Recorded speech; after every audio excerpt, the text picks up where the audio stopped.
വിഷുവിനെ കുറിച്ചുള്ള ഐതിഹ്യങ്ങൾ. അസുരശക്തിയുടെ മേൽ ദേവശക്തി വിജയം ഭരിച്ചതിൻ്റെ ഓർമ്മയ്ക്കാണ് നാം വിഷു ആഘോഷിക്കുന്നത്. അതായത് നരകാസുരൻ ശ്രീകൃഷ്ണ ഭഗവാനാൽ വധിക്കപ്പെട്ട ദിവസമാണ് വിഷുവായി ആഘോഷിക്കുന്നു എന്ന ഒരു ഐതിഹ്യവും നിലവിലുണ്ട്. കേരളത്തിൻ്റെ കാർഷിക ഉത്സവമാണ് വിഷു. അതുപോലെ തന്നെ മേടം 1-നാണ് വിഷു ആഘോഷിക്കുന്നത്. തുല്യമായത് എന്ന അർത്ഥം വരുന്നതാണ് വിഷു എന്ന വാക്കിൻ്റെ അർത്ഥം. ഒരു രാശിയിൽ നിന്ന് അടുത്ത രാശിയിലേക്കുള്ള സൂര്യൻ്റെ പ്രയാണത്തെയാണ് സംക്രാന്തി എന്ന് പറയുന്നത്. മറ്റൊരു ഐതിഹ്യം കൂടിയുണ്ട്.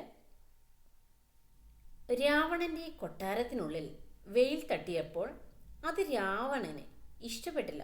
അതിനാൽ സൂര്യനെ നേരെ ഉദിക്കാൻ രാവണൻ സമ്മതിച്ചില്ലെന്നും രാവണനെ രാമൻ കൊന്നതിനു ശേഷമാണ് സൂര്യന് നേരെ ഉദിക്കാൻ സാധിച്ചതെന്നും സൂര്യൻ നേരെ ഉദിച്ച ദിവസമാണ് വിഷുവായി ആഘോഷിക്കുന്നതെന്നും വിശ്വസിക്കപ്പെടുന്നു.